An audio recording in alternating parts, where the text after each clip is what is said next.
네. 오케이. 그러면 오늘 국어 시작해 보겠습니다. 저희 기도하고 시작하겠습니다. 하나님, 오늘 국어를 공부합니다. 열왕기 상하를 배우며 왕정시대로 들어왔습니다. 사사기 시대의 혼잡함 속에서 하나님이 보여주신 다윗 왕을 모델로 두고 잘 흘러갈 것 같았던 이스라엘이 바로 그 다음 세대 솔로몬부터 흔들리고 나라가 갈라지며 하나님이 원하시는 길과는 반대의 삶을 걸어가는 북이스라엘과 남유다의 왕들을 보았습니다. 하나님께서 이스라엘 백성들을 깨우기 위하여 많은 선지자들을 보내셨지만 시대를 분간하지 못함으로 완악함 속에 망하는 길로 가는 역사를 봅니다. 회개하지 아니하는 자들의 결말은 결국 멸망이나 그 속에서 선함을 드러내시어 일하시는 하나님의 역사를 발견하게 하소서. 통신 장비들과 각자가 있는 처소를 보호하여 주시고 긴 역사를 다루느라 시간이 다소 걸릴 텐데 시간 가는 줄 모르고 몰입되게 해주세요. 아멘. 앉아 듣는 저희들의 허리와 건강 보호하여 주세요. 하나님의 음, 말씀을 올바르게 배우게 하소서. 예수님의 이름으로 기도드렸습니다. 아멘. 아멘. 네, 감사합니다. 오늘 저희 국어입니다. 국어 제목 129쪽 모두 펼쳐주시고 다 같이 제목 읽어보겠습니다. 하나, 둘, 셋. 내가 예언하는데 예언하는데 너희는 너희는 결국 꼭 아수르 스스로 바빌론에게 바벨론에게 망한다. 망한다! 맞습니다. 망한다! 저희 저번 시간에 아수르, 또 바벨론, 아주 강대국들이잖아요. 그런데 이 나라들도 결국은 망한다! 이게 오늘의 결론입니다. 지금 저희 열왕기 상하와 이제 예언서들 다루고 있습니다. 따라서 읽어볼까요? 창출민수 사삼왕, 창출 민수 삿삼왕. 창출민수 사삼왕. 창출 민수 삿삼왕. 네, 감사합니다. 열심히 읽어주신 또 성수 집사님께서 저희 저번에 네 권, 다섯 권의 예언서 무엇을 다루었는지 화면 보시고 한번 읽어주시면 감사하겠습니다. 화면에 그 12권하고 오바댜, 요엘 써 있죠. 저희 PPT 화면 보시면 그 12권 아래에 저희 예언서 오바댜, 요엘, 네, 아, 오바다, 요엘, 호세야, 아모스, 요나. 네, 맞습니다. 저희 이렇게 다섯 권 공부했고, 오늘 이제 나머지 또 공부해 나가겠습니다. 저희 저번에 열심히 외웠던 거 기억하시죠? 열왕기 상하는 중요하다! 그 외우신 거 기억하시죠? 저희가 열심히 또 적었었어요. 워크북 120쪽. 잠깐 뒤로 돌아가셔서 저희 저번 8과 다윗의 길로 안 가고 여로보암의 길, 아합의 길로 가는 왕들아 하면서 열왕기 상하는 중요하다. 왜? 이거 기억나시죠? 그 3번에 열왕기상하 구조 몸으로 익혀보기 하면서 아래 한번 써봤었던 거 그래서 네. 여러분들이 왜 해주시면 제가 그 다른 문구 하겠습니다. 열왕기상하는 중요하다. 왜? 15권의 종속 목록을 거느리고 있으니까 여기서 잠깐 15권의 종속 목록 뭐가 있었죠? 저희가 금방 읽었던 오바댜, 요엘, 호세, 아모스, 오바다, 요나 요엘, 호세야. 네. 네, 그렇게 있었고, 또 저번에 배웠던 잠언, 전도서, 아가서, 솔로몬이 쓴 시가서 3편까지 배웠습니다. 그래서 오늘은 그 그 5개 이후로 배울 나머지, 여기 이제 유진 선생님께서 나머지 17권인가요? 하나, 둘, 셋, 넷, 다여. 7권 읽어주시면 감사하겠습니다. 이사야, 미가, 나훔, 스바냐, 예레미야, 하박국, 예레미야이가. 네, 맞습니다. 이렇게 오늘은 이제 이사야와 예레미야 선지자를 제일 중요하게 보고 또 그 외에 함께 활동했던 나머지 선지자들을 함께 다루도록 하겠습니다. 그런데 쉽다. 왜 해주셔야 해요? 왜? 시가의 관점만 알면 되니까. 시간의 관점? 그게 뭔데? 시가의 관점. 첫 번째 덩어리. 저희 솔로몬, 이거 손 했던 거 기억하시죠? 솔로몬. 그다음 남북이 갈라진 남북으로 이거 이 따로. 네, 두 번째 이야기에서 아합 왕. 그리고 아합 왕 이야기에서 뭐 이세벨, 엘리야, 엘리사 등장인물들이 있었다. 그리고 짧게 짧게 왕들이 이어지다가 세 번째 덩어리.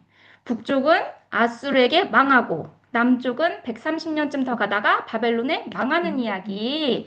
이렇게 해서 배웠습니다. 워크북 129장으로 다시 오늘 과로 돌아와서 오늘의 포인트 보겠습니다. 우리 성숙 집사님께서 오늘의 포인트 한번 그냥 쭉 읽어주시면 감사하겠습니다. 1. 물고기 꼬리 부분 공부하기.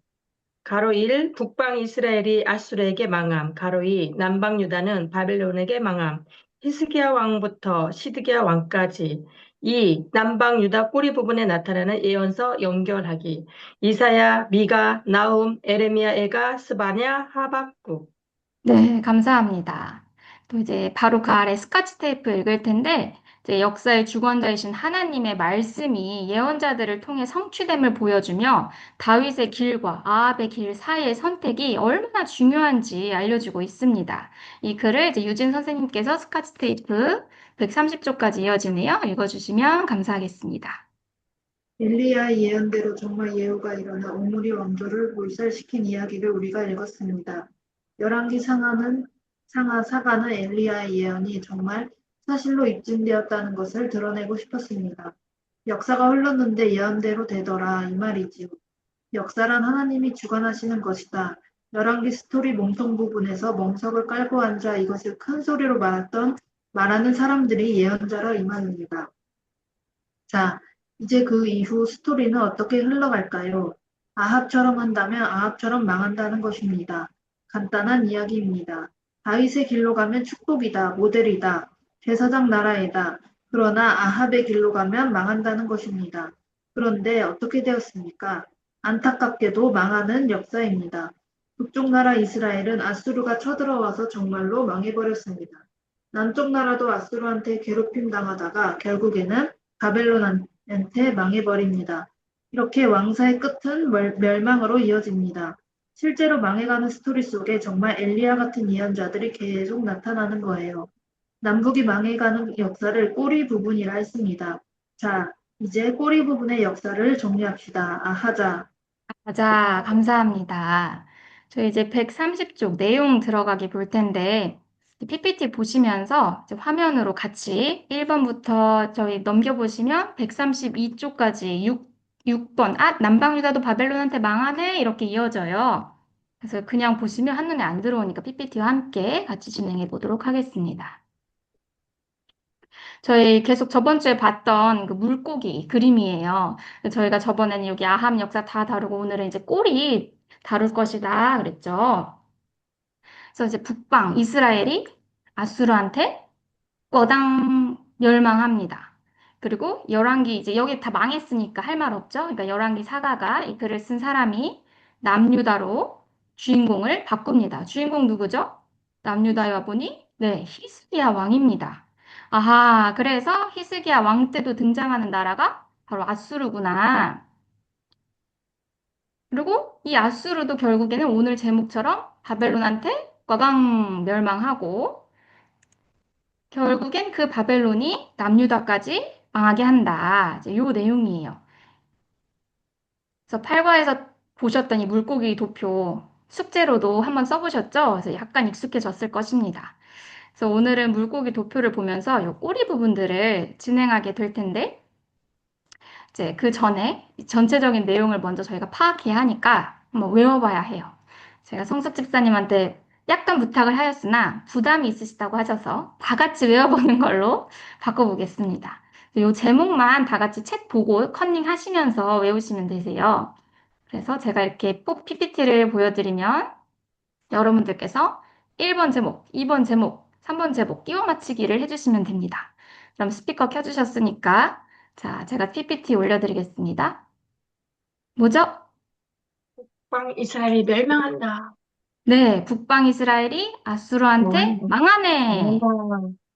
네, 그다음에 뭐죠?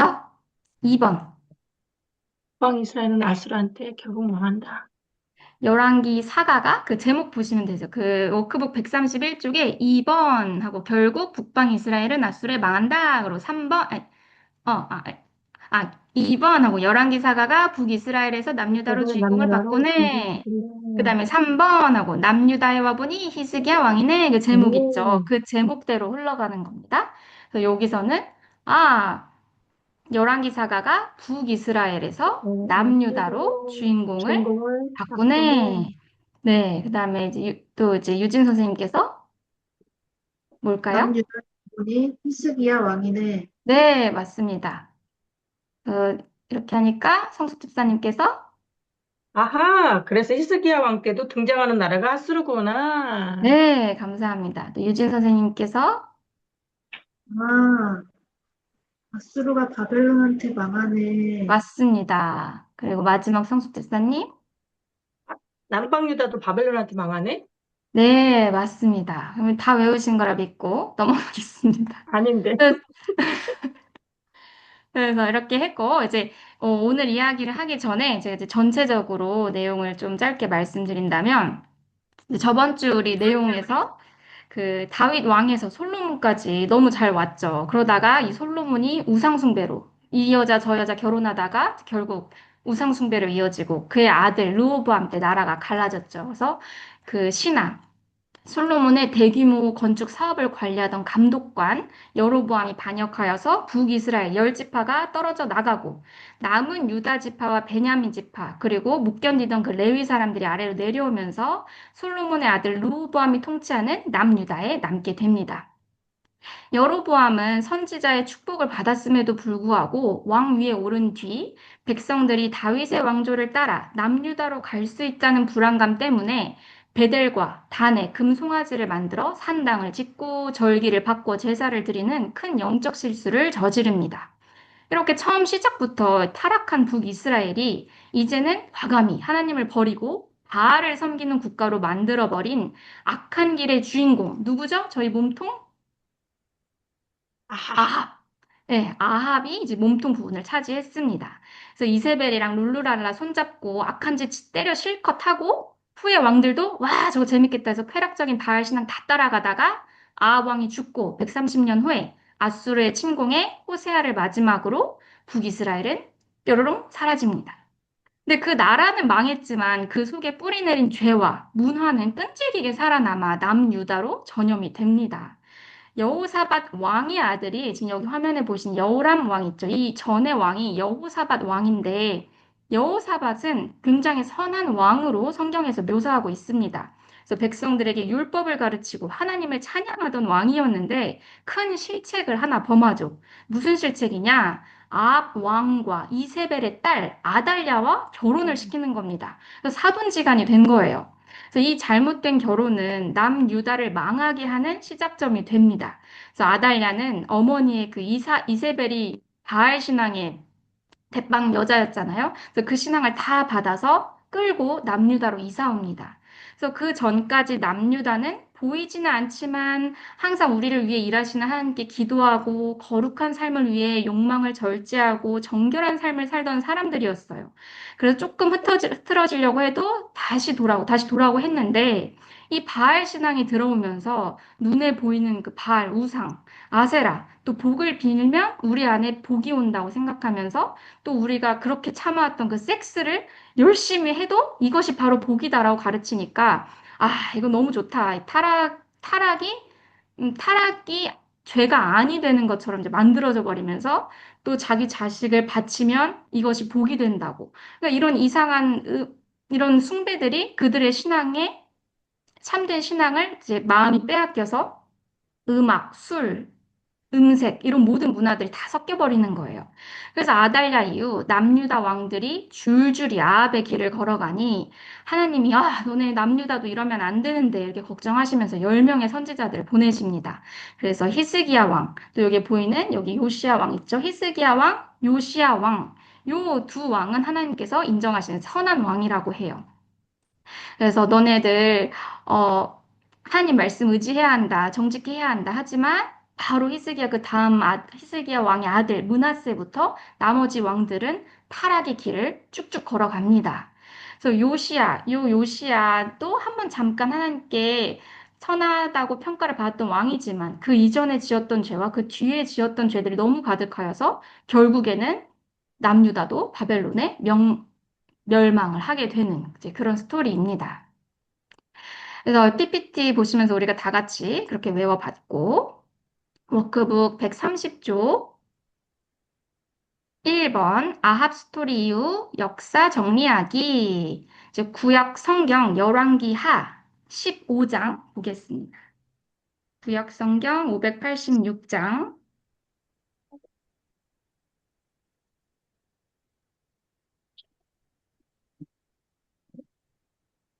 열왕기하 15장 보시면 유다 왕 아사랴라고 시작해서 그 제목만 한번 쭉 성숙 집사님께서 16장 위에 유다 왕 아하스까지 그냥 제목만 한번 읽어주시면 감사하겠습니다. 유다 왕 아사랴, 이스라엘 왕 스가랴, 이스라엘 왕 살룸, 이스라엘 왕 무나햄, 이스라엘 왕 부가히야, 이스라엘 왕 베가, 유다 왕 요담. 네. 이렇게 유다 왕 했다가 이스라엘 왕 했다가 이런 왕들이 왔다 갔다 이렇게 있었다라고만 말해주고 있습니다. 그래서 여로보암 2세 여기 사진 화면에 나오는 여로보암 2세 이후에 스가랴, 살룸, 무나햄, 부가이야, 베가 왕, 그리고 유다 왕 지나서 17장에 가보시면 이스라엘 왕 호세야 하고 이제 끝나는 겁니다. 그래서 미후의 왕들을 이렇게 배경 처리하듯이 있었다 하면서 이제 나중에 호세아에서는 조금 다른 왕들에 비해서 좀 더 길게 설명을 하고 있어요. 그래서 그래, 그 이유는 무엇일까요? 결국 북방 이스라엘은 아수르에 의해 망한다. 그러니까 이 왜 망했는지를 설명하기 위해서 이 마지막 왕, 이스라엘 왕 호세아에서 이제 왜 그 나라가 망했고 얼마나 악했는지를 다시 한번 총정리하는 겁니다. 그래서 열왕기하 17장 7절 보시면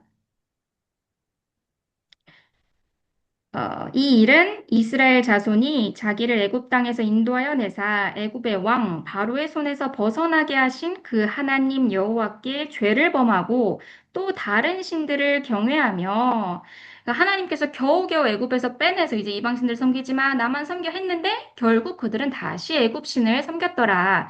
그래서 이렇게 되었더라. 그리고 17장 23절 한번 보시면 17장 23절 여호와께서 그의 종 모든 선지자를 통하여 하신 말씀대로 드디어 이스라엘을 그 앞에서 내쫓으신지라 이스라엘이 고향에서 아수르에 사로잡혀 가서 오늘까지 이르렀더라. 그래서 결국 그들은 다 아수르에 사로잡혀 가버렸다. 이렇게 결론을 내줍니다.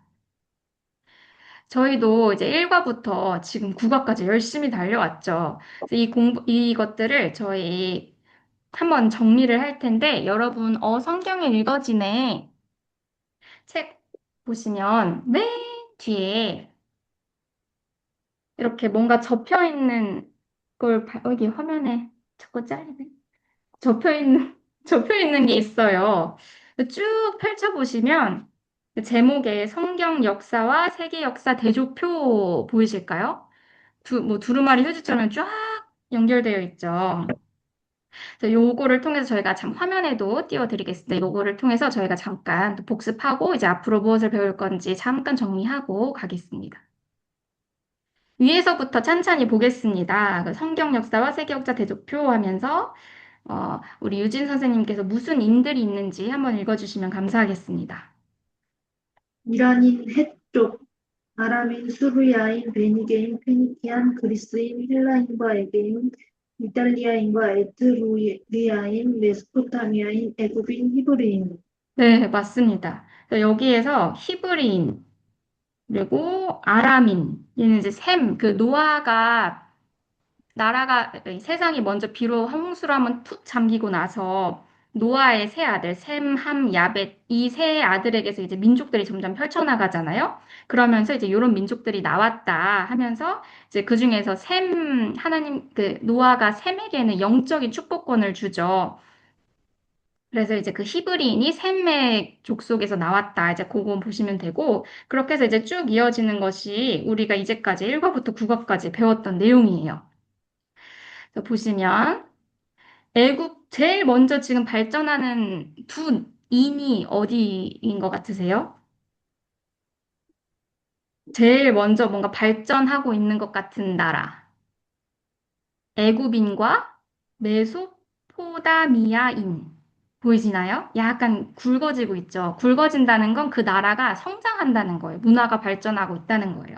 그래서 애굽인과 메소포다미아인 보시면 그 아래로 애굽인은 점점 이렇게 초록색 줄이 굵어지죠. 그리고 그 메소포다미아인 보면은 아수르와 바벨론으로 나뉘는 거 보이시나요? 확인하실 수 있죠. 그래서 티그리스와 유프라테스 강 사이에서 그 메소포타미아 문명이 꽃피우면서 막 발전을 했더라. 저희가 잠깐 배웠었는데 이 나라의 특징은 평지예요. 요 메소포타미아 요 지역은 평지다 보니까 민족이 많아지면 많아질수록 자꾸 싸우는 거예요. 옆 동네랑 싸우고 저 동네랑 싸우고 그러다 보니까 지금 여기서도 아수르랑 바벨론이랑 나눠졌다가 또 붙었다가 또 나눠졌다가 나중에 또 다시 아수르가 붙었다가 막 이렇게 붙었다 떨어졌다 아주 계속 이제 치열한 경쟁을 하고 있죠. 반면에 애굽은 그 나일강이 매년 규칙적으로 범람하고 농사가 안정되는 좋은 환경을 가지고 있었어요. 그리고 지리적으로도 사막과 바다로 둘러싸여 있으므로 외적의 침입이 적었죠. 그러니까 나라가 안정적으로 성장할 수 있었습니다. 그래서 다른 나라들에 비해서는 꾸준히 그냥 굵직하게 나아가고 있어요. 그래서 애굽과 바벨론, 이 아수르 강대국들로 이제 조직이 될 때, 우리 히브리인 한번 보실까요? 히브리인 다른 나라가 막 바벨론 아수르 막 커지고 있을 때 우리 히브리인은 아직도 족장 시대예요. 아직도 우가우가 하고 있는 거예요. 그러다가 하나님께서는 셈의 후손 중 아브라함을 택하시죠. 그리고 하나님 나라를 만들겠다고 하시지만 그 당시에는 아직 도시도 없고 군대도 없는 작은 유목민 가족들이었어요. 그래서 애굽이 초강대국이 될 때 히브리인은 심지어 그 땅에서 모였죠. 나라 없는 노예들이었어요. 하지만 땅 좋고 안전한 그 나라에서 하나님은 이스라엘이라는 나라를 만드시기 위해 히브리인의 인구가 급성장하게 그곳에서 급성장하게 해주시고 국민의 수가 어느 정도 찼다 하셨을 무렵에 이제 모세가 나타나죠. 그래서 모세가 백성들과 애굽 탈출하고 시내산에서 십계명 보이시죠? 언약 받고 하나님 중심의 공동체가 형성이 되어서 이제 여호수아 때 어떻게 하죠? 가나안 땅을 차지하고 사사 시대를 지나서 그 다음에 다윗 그리고 사울, 다윗, 솔로몬 이렇게 해서 이제 왕국이 처음으로 왕국이 생기면서 국가가 처음으로 이제 완성이 된 거예요. 다윗이 하나님의 대리 통치자로서 활동하는 시기에는 애굽이 쇠퇴하고 아수르가 아직 대제국으로 발돋움하지 못하게 하여 가나안 지역의 힘의 공백이 발생해요. 그래서 하나님께서 일부러 그렇게 만드셨겠죠. 그래서 이때 이제 다윗이 전성기를 누립니다. 그래서 평안함을 주시는데 솔로몬 때 죄를 계속 범하니까 다시 그 주변국들이 강해지면서 반대로 다스림을 받아야 되는 입장에 처하게 됩니다. 그래서 결국 북이스라엘은 아수르에게 다음 아래 보시면 화살표 보이시죠? 여기 화살표 보시면 그 바벨론에게 이렇게 흡수되었다는 표시예요. 그리고 아래로 내려가시면 여기 바벨론 포로 보이시죠? 아, 그래서 북이스라엘은 저렇게 아수르에게 멸망당했고 우리 남유다는 바벨론의 포로로 바벨론에게 망했다. 이렇게 보여주고 있습니다. 그래서 이 우상 숭배 애굽, 이 교만한 제국 바벨론 속에서도 하나님은 바벨론과 애굽뿐만 아니라 또 다른 나라를 준비하십니다. 이사야의 예언대로 그 바사의 고레스 맨 끝에 보시면 갑자기 페르시아 제국이 뚱뚱해지면서 엄청난 큰 성장을 하죠. 그래서 이 바벨론이 이 바사에게 패합니다. 그래서 이 바사의 페르시아 왕국이 그 전에 저희가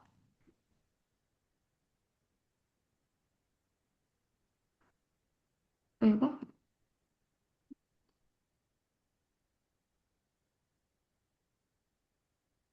아수르라는 나라가 이렇게 많은 땅을 차지하는데 이것보다 더 큰 지역을 이 바사 페르시아가 차지하게 됩니다. 그러면서 이제 중동 전체를 덮는 초대형 제국으로 일어나는 거죠. 그래서 바사의 지배를 받는 동안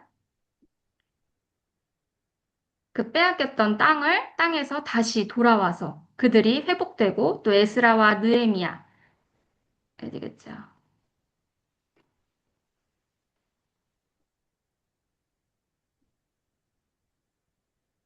이제 그 바벨론에서 포로가 끝나고 요 바사가 바벨론이 다스렸던 히브리인들을 이제 너네 땅으로 돌아가도 된다. 그래서 남유다로 다시 돌아오고 성전을 재건하고 그 시기에 이제 에스라와 느헤미야가 활동하면서 남유다. 그리고 그래서 그들의 신앙과 땅, 그리고 그들의 삶이 좀 회복이 됩니다. 그런데 또 얼마 가지 못하고 남유다는 혼합 종교가 되죠. 또 이방인들이랑 또 결혼하고, 그러니까 그 동안에 또 하나님은 이번에는 헬라, 알렉산더 대왕을 일으키셔서 바사를 무너지게 하고 전 세계 헬라 문화와 그리고 공통 언어가 확산되게 합니다. 이때 많은 성경이 정리되고 번역되어졌다고 말하죠.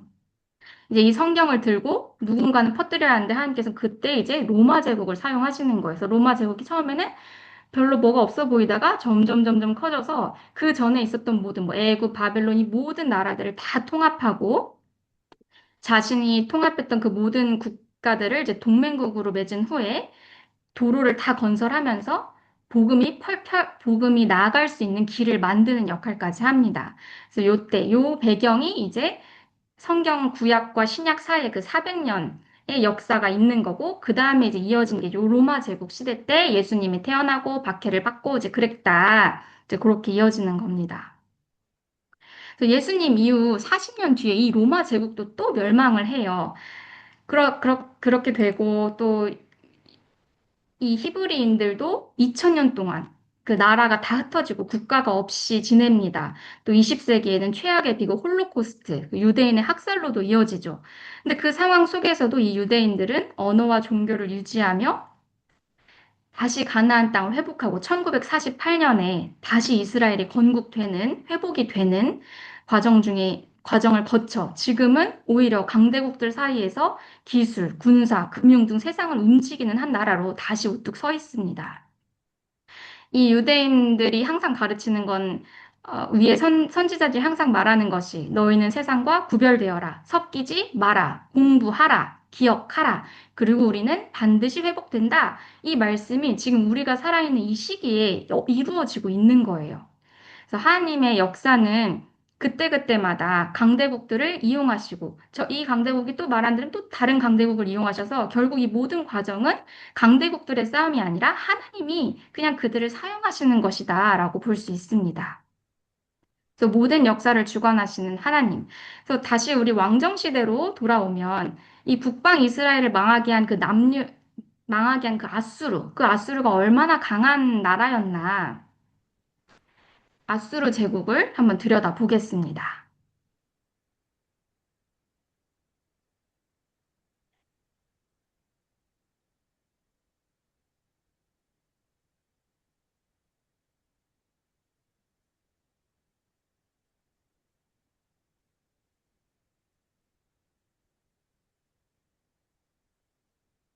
고대에서 이 아수르는 가장 강력하고 체계적인 군사 제국이었어요.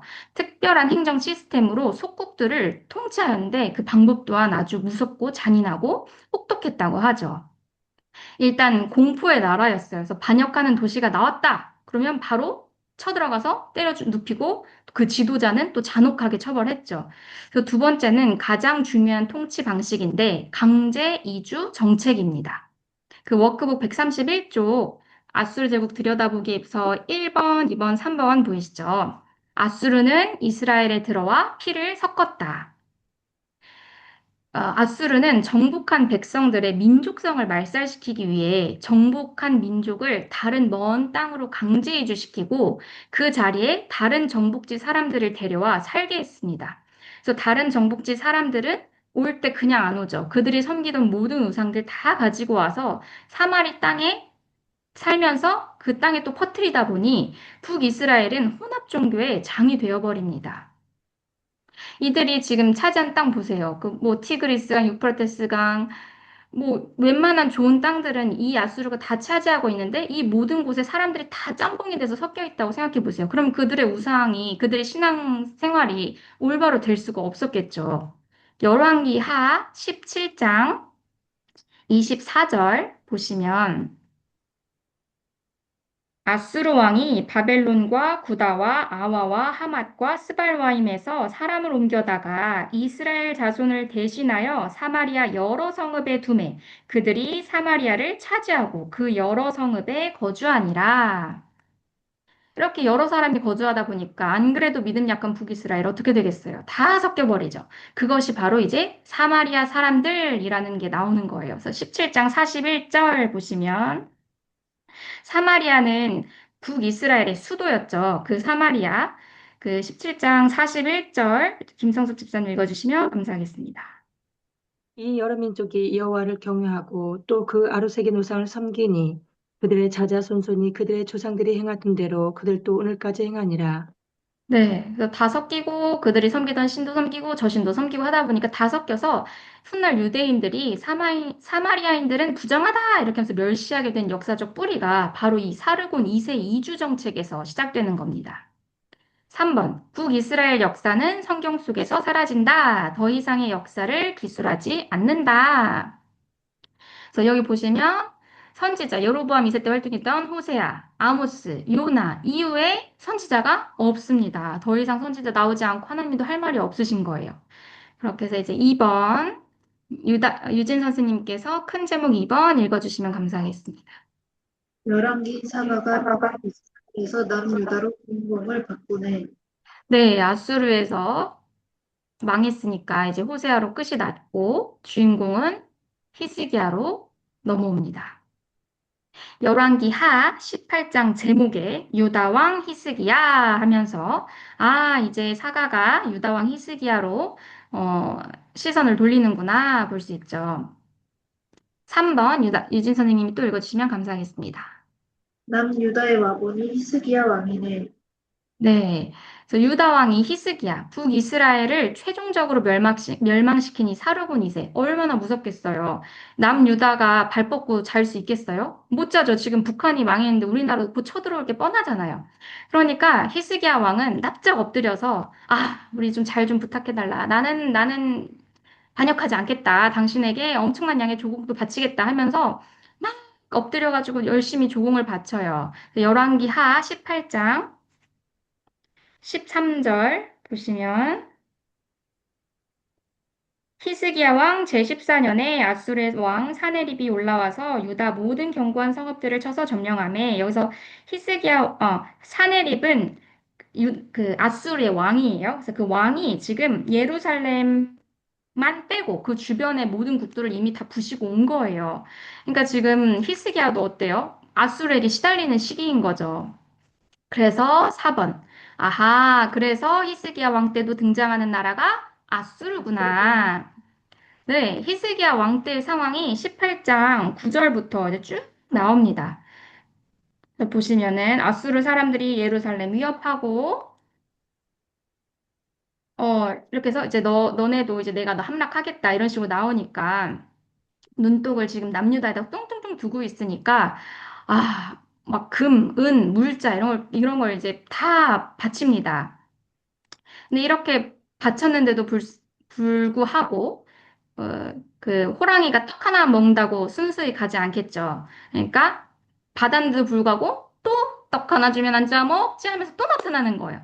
그러니까 얘가 떡 하나 더 준다고 물러갈 놈이 아니구나 깨달았겠죠. 그래서 하나님 이제는 뭐 조공이고 뭐고 다 필요 없고 옷을 찢고 굵은 배를 두르고 하나님의 전에 들어가서 기도를 하는 거예요. 왜냐면 이때 사내립 왕이 협박 편지를 보내요. 너네 뭐 어떻게 안 하면 내가 이렇게 뭐 갈기갈기 찌르고 이러니까 하나님께 앞에다가 일르는 거죠. 하나님 보셔라. 지금 저 사내립 왕이 이렇게 나를 올가매고 있다. 주여 내가 어떻게 하리까? 그래서 막 기도를 해요. 그러니까 하나님이 어떻게 처리하시나 볼까요? 열왕기 하 19장 35절. 35절 김성석 집사님께서 읽으시면 감사하겠습니다. 이 밤에 여호와의 사자가 나와서 아수르 진영에서 군사 18만 5천 명을 친지라.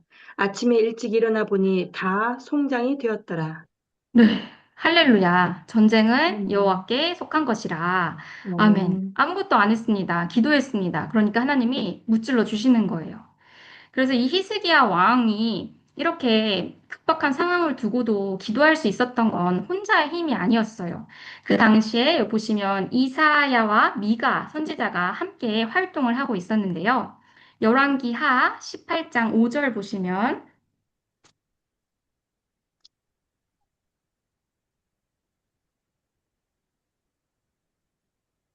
음,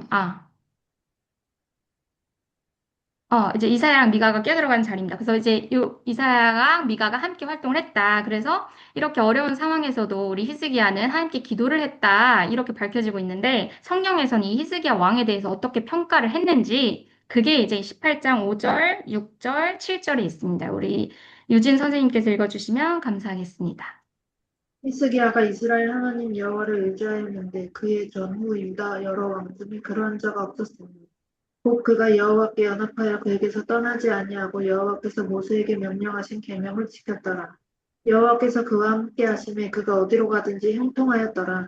저가 아수르 왕을 배반하고 섬기지 아니하였고 네, 감사합니다. 이렇게 유다 왕 중 하나님을 가장 철저히 의지한 왕이었다라고 평가를 합니다. 그래서 그렇게 설 수 있었던 이유는 이제 이사야와 미가 선지자가 함께 옆에서 동역을 했기 때문이다. 그렇게 해서 이제 히스기야가 죽습니다. 그리고 그 아들은 어땠는지 궁금하죠. 히스기야 다음 왕이 누구죠? 보너스. 네, 므낫세입니다. 므낫세는 어떤 정치를 하였나? 열왕기상하 21장. 이번엔 상으로 가볼게요. 열왕기 상하 21장 보시면 11절에 21장 11절에 이렇게 나와 있습니다. 열왕기하구나. 죄송해요. 다시 열왕기하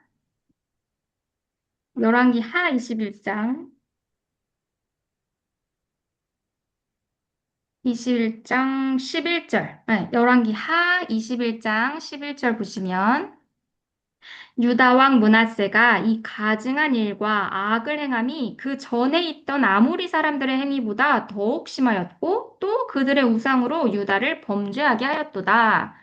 어땠어요? 히스기야는 열심히 종교개혁한다고 난리 쳤는데 그 아들은 다 무너뜨리는 거예요. 그래서 아비가 살려둔 겨우 목숨을 연이어둔 이 남유다를 죄악의 땅으로 만들며 멸망으로 끌어내립니다. 하나님은 가만두지 않으시죠. 그래서 결국은 아수르를 통해 징계하십니다. 그래서 아수르는 그를 붙잡아 자기 제국 안에 중요한 도시인 바벨론으로 끌고 가고 그곳에서 므낫세는 고통 속에서 회개하게 됩니다. 그래서 마지막엔 그가 회개를 하는 거예요. 그래서 하나님이 그의 회개를 들으시고 다시 예루살렘으로 돌아와 왕위에 앉아 우상을 그때부터 이제 우상 제거하고 백성들에게 여호와를 섬기라고 외치지만 그가 그 전에 세웠던 그 아세라 목상, 산당, 그리고 그들의 문화가 너무 가득하여서 쉽게 바뀌지 못합니다. 또 쉽게 바뀌지 못하는 상황에서 므낫세의 아들 아몬이 또 왕이 되죠. 그는 아버지의 회개, 아버지가 끌려갔다 온 것을 봤음에도 불구하고 회개하지 않고 아버지가 행했던 그 악행들을 또 모조리 따라합니다. 그래서 열왕기하 21장 21절에 보시면 그의 아버지가 행한 모든 길로 행하여 그의 아버지가 섬기던 우상을 섬겨 그것들에게 경배하고 또 우상 숭배하는구나. 그러다가 결국 아몬은 2년 후에 신하들에게 암살당하고 죽습니다. 그런데 그 아수르가 그렇게 강했던 아수르가 누구한테 멸망한다고요? 바벨론한테 망합니다. 과광 당시 무적처럼 보였던 이 아수르가 시간이 지나면서, 그러니까 유명했던 그 왕들이 죽고 그 아들들이 뭐 내가 더 힘세다, 내가 왕이 되겠다 막 하다가 이렇게 군사를 이렇게 금이 가기 시작하는 거예요. 이 틈을 타서 바벨론 가만히 안 있죠. 나부콜라살 왕이 독립을 선언하며 나 혼자 아수르랑은 싸우기는 아직 너무 강대국이니까 그 옆에 있던 메데, 그 페르시아 제국, 메데와 바사 손을 잡고 아수르의 심장부 니느웨를 함락시킵니다. 그래서 아수르라는 강대국이 결국 멸망해요. 그리고 세계에는 다시 큰 변화가 불어옵니다. 남유다의 상황은 어떤 상황일까요? 이제 애굽과 원래 아수르라는 사이에서 깨갱하고 있었는데 이젠 누구예요? 애굽과 애굽과 바벨론. 네. 이 큰 고래들 사이에서 낀 새우 존재가 된 거예요. 처지는 똑같죠. 내가 이렇게 하나 저렇게 하나 잘못 처신했다가는 이 두 강대국 사이에서 두들겨 맞다가 나라 망하는 꼴이 되는 겁니다. 그래서 저희가 보는 이 큰 상황을 당시에 보고 있었던 선지자가 바로 이사야입니다. 워크북 132쪽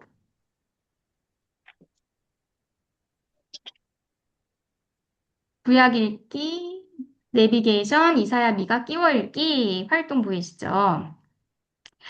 여기 화면 보시면 히스기야 때 이사야와 미가가 함께 활동했다. 그래서 이사야는 왕족 출신으로 왕궁 출입이 자유로웠습니다. 그는 나라의 정치적 결단이 필요할 순간마다 하나님의 뜻을 왕에게 직접 고하는 사람이었습니다.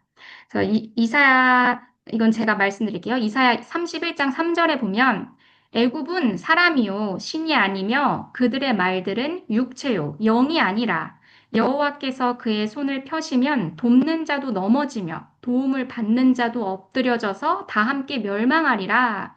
그러니까 바벨론이든 아수르든 온다고 해서 애굽한테도 의지하지 말아라. 너희가 의지해야 될 대상은 하나님이다. 계속 얘기하는 거예요. 이 이사야는 약 60년 동안 우시야, 요담, 아하스, 히스기야 등 여러 왕 시대에 걸쳐 활동을 했습니다.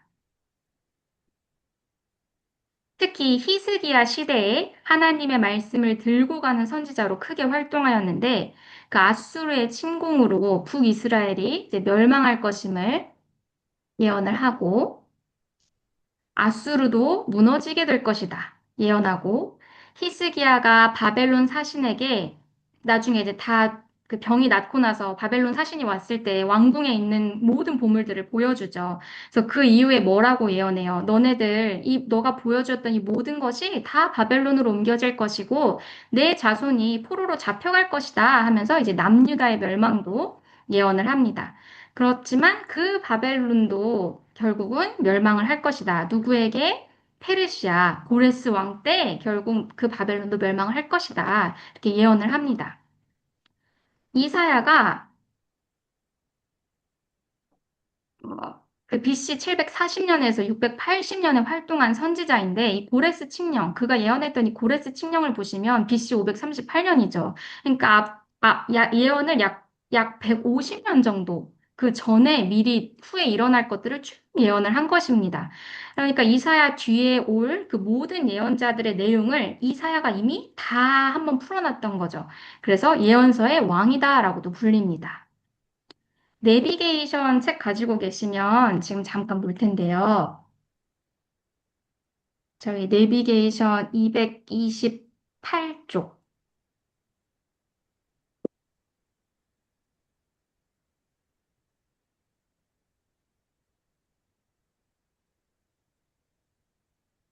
이사야 끼워읽기 보이시죠? 그래서 지금 우리가 이 역대하 열왕기하 요기를 다루는 동안 이 이사야도 함께 읽으면 그 상황이 이어집니다. 그래서 보시면 229쪽에서 이제 이사야 인물 소개하고 어떤 사람인지 문학의 귀재였다 설명하고 230쪽 가시면은 이제 이사야 성경 그 구조 이렇게 쭉 나와 있고 그래서 이사야의 내용은 이렇다. 그리고 잔소리하면서 이제 이사야가 어떤 마음으로 했는지 우리도 이런 마음으로 읽어야 한다. 이제 나오고 있죠. 결국 그가 말하는 것은 사회 리더들이 문제였다. 그리고 종교인들이 문제다. 너희들이 제대로 못하니까 지금 이런 상황이 오지 않았냐. 그리고 이제 요 이사야가 말하는 것은 이사야는 북방 이스라엘도 망하고 남방 유다도 망한다. 우리는 지금 고래 싸움에 있는 자들이 아니냐. 하지만 우리는 다 망하겠지만 결국 우리는 심판받지만 하나님께서는 또 구원하실 것이다. 그래서 이 구원의 메시지를 담고 있다. 이것을 알려주고 있습니다. 너네들은 결국 이렇게 해가지고 다 망할 테지만 하나님께서는 포기하지 않으시고 우리들 다시 회복시키실 것이다. 그래서 하나님의 나라는 결국 멸망이 아니라 완성이 되는 하나님 나라이다. 그러니까 너희들 포기하지 말아라. 신앙을 잃지 말아라. 이제 이런 이야기를 해주고 있습니다. 그 뒤로 넘겨보시면 내비게이션 241쪽에 미가 끼워 읽기 보이시죠? 그래서 미가는 이사야는 궁전을 드나들면서 왕과 그리고 그 귀족들과 함께 대화를 했다면 이 미가는 궁이 아닌 가난하고 소외된 자들 사이에서 활동을 했습니다. 특히 백성들을 보호해야 할 이 재판관들, 제사장들, 통치자들을 너네들 너무 부패했다. 너희들은 지금 선을 미워하고 악을 기뻐한다. 백성들의 가죽을 벗기는 중이다. 하면서 이 사회 정의를 먼저 바로잡아야 한다고 외칩니다. 그러니까 왕 너 하나만 바뀌면 되는 것이 아니라 이 사회 분위기가 바뀌어야 한다. 이것을 외치는 거죠. 그러니까 너희는 그 미가 6장 8절에 보면 정의를 행하며 인애를 사랑하며 겸손히 하나님과 함께 행하라 하고 외치는 선지자입니다. 그래서 아, 그렇구나. 그럼 히스기야 때 이렇게 미가와 이사야가 함께 활동했구나를 볼 수 있습니다. 저희 워크북 다시 132쪽으로 돌아오셔서 6번 성숙 집사님께서 읽어주시면 감사하겠습니다. 갓 남방 유다도 바벨론한테 망하네. 네, 남방 유다도 결국 바벨론한테 망한다. 그래서 여기서 보시면 이렇게 유다와 이스라엘 나눠졌는데 그 아래에서는 이렇게 아수르한테 망하고 북이스라엘도 여기 바벨론한테 망한다. 그리고 포로로 끌려간다. 이제 그렇게 나와 있죠. 저희 워크북 6번 보시면 여기서도 1번부터 그 135쪽까지 6번으로 작은 괄호들이 쭉 이렇게 이어져 있죠. 여기를 우리 유진 선생님께서 읽어주시면 감사하겠습니다. 괄호 1번부터 6번까지 제목 읽어주시면 감사하겠습니다. 이집트와 신바벨론의 제1차 갈그니스 전투. 2번 이집트와 신바벨론의 제2차 갈그니스 전투. 3번 여호와김 왕이 바벨론을 배신함. 4. 유다 멸망. 5. 꼬리 부분 유다 멸망, 북과 유다 멸망 그 이후 스토리. 6. 예레미야가 애가를 지어 부름. 예레미야 애가가 뛰어들어가는 자리. 네. 한눈에 안 들어오시죠? 그래서 제가 또 이야기식으로 준비를 해봤습니다. 그래서 우리 그 PPT 보시면서 이제 지도랑 같이 이야기를 해보겠습니다. 보시면 여기 바벨론 이쪽에 있죠. 여기 이집트, 요시아가 있는 곳이 지금 그 가나안 땅, 유다, 북이스라엘 이미 망했고 남유다가 있는 곳입니다. 그래서 바벨론에는 나복폴라살 왕이 있었고 이집트에는 바로느고가 있었다. 이 두 나라는 다 강대국이다. 아수르는 이미 음, 그냥 잔병 이미 나라로서는 많이 망했고 그 잔군들 그냥 조폭들처럼 이렇게 남아있는 잔당들만 있는 거예요. 그래서 원래 여기가 이제 니느웨 그 유다가 너네 망한 요나가 너네 망한다 망한다 했던 그 니느웨 있잖아요. 그 니느웨가 이 아수르의 수도였어요. 그래서 요게 이제 그 아수르의 수도 니느웨고 요 중간쯤이 이제 하란이라는 수도가 망하니까 임시수도, 임시 거처지로 나눴던 게 요 중간 부분 하란. 여기가 니느웨, 여기가 하란. 그리고 이제 나중에 여기까지 뒤로 밀려오게 돼요. 그래서 요 바벨론이 지금 이제 힘을 얻는 시기인 거죠. 그래서 이제 오랫동안 이 세상을 지배하며 수많은 나라를 무너뜨렸지만 이 아수르의 내부는 흔들립니다. 이때 바벨론이 메대에게 어딘가 또 있겠죠. 연합군을 신청하고 아 우리 같이 니느웨 공격하러 가자. 걔네 이제 힘아되게 없어 보여. 그래서 이제 싸우러 갑니다. 그런데 바벨론이 승리하는 거예요. 그래서 이 시기를 내가 놓치지 않고 더 쭉쭉쭉 뻗어 나가야겠다 해서 얘네들이 여기 니느웨를 함락했으니까 요 옆으로 하란이라는 곳으로 임시 거처지를 옮깁니다. 허퇴를 하죠. 그래서 아수르의 남은 세력들이 하란으로 도망쳤을 때 과거의 숙적이었던 원래 아수르와 애굽은 서로 싸우는 관계였잖아요. 그런데 이제 바벨론이 너무 강해지니까 애굽한테 도움을 청하는 거예요. 아, 나 좀 도와줘라. 바벨론 강해서 너네 좋을 거 없잖냐. 나를 도와줘라 해서 이 애굽도 그래. 원래 여기서 아수르가 지켜주고 있어야 얘네 바벨론이 여기까지 못 쳐들어오잖아요. 그래서 방패막이라도 되어줬으면 좋겠다 해서 바로 느고가 오케이, 오케이. 내가 너네 도와주러 갈게 하고 이제 올라갑니다. 올라가는데, 뭐야? 네, 자, 보자. 그래서 원래는 첫 번째 전투는 이제 요 근처에서 일어납니다. 그래서 이제 바로 누가 내가 도와주러 갈게 하고 올라가는데, 올라가려면 이 유다 땅을 꼭 거쳐야만 했어요. 근데 여기서 이제 유명한 사건이 또 피어나죠. 요시야는 하나님께 참 순종했던 아주 귀한 왕이었는데 갑자기 바로느고가 올라가는 길을 막으러 갑니다. 왜냐하면 당시에 아수르는 강대국이었고 이 남유다를 많이 괴롭혔잖아요. 그런데 애굽이 또 아수르를 도와주면 자기 형편이 안 될 거를 뻔히 아니까 아수르 도와주지 마, 망하게 내비둬 하면서 막는 거예요. 그래서 바로느고가 아니, 내가 지금 너 공격하러 온 게 아니다. 하나님이 나에게 이 전쟁을 서두르라 하셨다. 고백하면서 말하지만 이 아수르는 아니야, 도와주지 마 하면서 계속 그냥 길을 해서 뻗당기고 안 비켜주는 거예요. 그러니까 어떻게 해요? 싸워야겠죠. 근데 이제 계속 버티고 있는데 이제 화살에 맞아서 결국 죽고 말아요. 너무 끝이 좀 슬프죠. 너무너무 개혁도 잘했고 위대한 왕이었는데 하나님의 뜻을 분간하지 못한 거예요. 하나님, 이 모든 세계사는 다 하나님이 주관하시잖아요. 그러니까 바로누고에게 그런 마음을 준 것도 하나님이시고 이 모든 이루어지는 일들도 다 하나님의 계획 속에 있는 것인데 요시아가 뜻을 분간하지 못하고 하나님의 길을 막으려고 하는 거죠. 그러니까 결국은 요시아는 죽게 됩니다. 그런데 또 여기서 하나님의 깊은 뜻은 이 이후에 그의 아들들이 정신 못 차리고 계속 나쁜 짓 하다가 막 포로되고 막 쑥대밭이 되고 이런 안 좋은 상황들이 벌어지잖아요. 그러니까 그 안 좋은 상황을 요시아가 보기 전에 그러니까 그런 상황을 보지 말라고 이미 데려가신 것 같기도 합니다.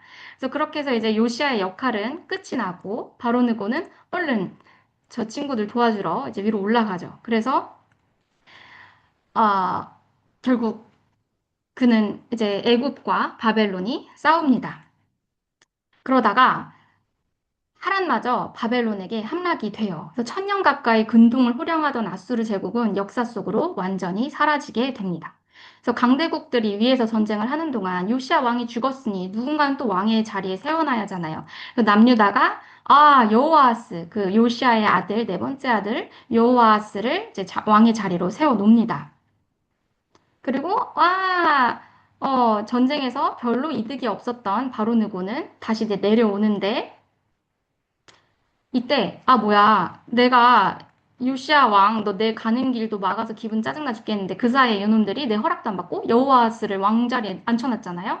그러니까 이럴 순 없지. 너네가 뭔데 니네 맘대로 왕을 세워 하면서 여호와스를 3개월 만에 폐위시키고 그 자리에다가 여호야김 둘째 아들인가 여호야김을 세워놓고 여호아스는 포로로 잡아서 또 끌고 가버립니다. 그래서 그 애굽에서 유다로 다시 돌아오지 못하고 여호아스는 그 애굽에서 죽고 이제 여호야김이 왕 자리에 앉혀져 있는 거예요. 이제 바로느고는 네 여기서 잠깐. 또 바로느고는 차라리 저희는 생각하지 않나요? 아니 어차피 요아스의 둘째 아들이든 셋째 아들이든 넷째 아들이든 첫째 아들이든 뭐 얘 둘째 아들에서 넷째 아들을 세우나 뭐 셋째 아들 첫째 아들을 세우나 이게 뭐가 그렇게 큰 차이가 있나?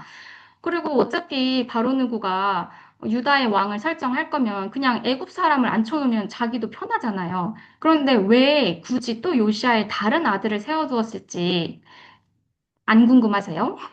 좀 궁금하더라고요. 그래서 쳐봤더니 이게 다 애굽의 정치적인 계략이었어요. 그래서 만약 애굽 사람을 유다 왕으로 앉혀놓으면 본인 바로 누구는 관리하기가 편하지만 그런데 애굽 사람을 남유다 땅의 통치자로 두지 않는 데는 아주 영리한 정치적 계산이 들어가 있는데 그게 무엇이냐? 그러면 남유다 입장에서는 다른 나라 사람이 우리나라 왕으로 앉아 있을 때 이 기분을 먼저 생각해 보아야 해요. 그래서 예를 들어서 우리나라 주변의 강대국 중에 이제 중국이 있죠. 만약 대한민국이 중국의 속국이 되어버리는 처지에 놓였는데 중국이 우리나라 대통령과 국회의원들까지 중국 사람으로 다 앉혀놨어요. 그럼 대한민국 사람들은 아무리 중국이 강대국이더라도 폭동을 일으키겠죠. 남유다도 마찬가지였어요. 갑자기 다윗의 후손도 아닌 이방인이 자신들의 왕이 되면 기분이 언짢겠죠? 그러면 끊임없이 반란이 일어나고 애굽은 그 폭동을 막기 위해 항시 군대를 주둔시켜 놔야 하는데 그렇게 하면 군대에 보낼 돈도 들고 또 당시에 애굽은 바벨론과 싸워야 해서 그럴 여유도 없었어요.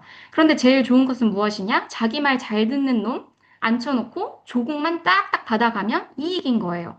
그러니까 자기 말 잘 듣는 여호야김을 왕좌에 앉혀놓고 야, 은 100달란트랑 금 1달란트 가져와 한 거죠. 그래서 서열에서 사실 여호야김은 왕의 서열에서 뒤로 밀려 있는 사람이었어요. 그런데 이 여호야김이 유다 그 애굽의 힘을 애굽 군대의 힘으로 유다의 합법적인 왕으로 세워지죠. 그러니까 조공을 바쳐야 합니다. 왜냐하면 안 바치면 자기도 자기 형처럼 끌려가는 수밖에 없잖아요. 그런데 자신의 왕실을 열어서 조공을 바치자니 아까운 거예요. 자기 재산이 없어지니까. 그럼 어떻게 해야 돼요? 왕으로서 백성들의 자산을 마음대로 휘두를 수 있죠. 그래서 백성들의 주머니를 탈탈 털어서 갖다 이제 바칩니다. 그러고 나라가 망해가는 와중에도 왕실의 재산으로는 대규모 궁궐 건축 사업을 벌여요. 그러니까 백성들의 주머니는 지금 거의 쪄들어가는데 자신은 화려한 생활을 이어가는 거죠. 여호야김과 유다의 권력층은 그렇게 애굽의 눈치를 보면서 자신들의 기득권을 지키기에 바빴습니다. 기원전 605년 이제 제2차 갈그미스 전투가 벌어집니다. 이 중동 전체의 주인이 누구냐를 두고 하는 결승전이었죠.